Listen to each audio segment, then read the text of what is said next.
உன்னதமானவரின் மறைவில் இருக்கிறவன் சர்வவல்லவருடைய நிழலில் தங்குவான்.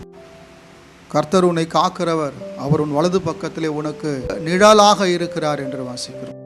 அவருடைய பாதுகாப்பிலும் அவருடைய அரவணைப்பிலும் வாழ தேவனும் உதவி செய்திருக்கிறார்.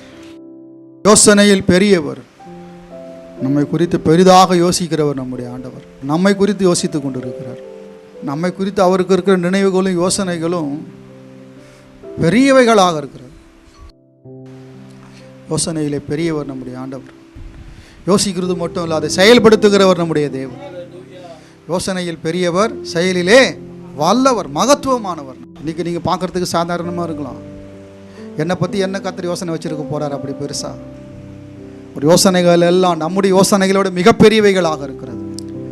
அந்த யோசனைகளை நம்பி நாம் வாழ்ந்து கொண்டு இருக்கிறோம். அந்த செயலை நம்பி வாழ்ந்து கொண்டு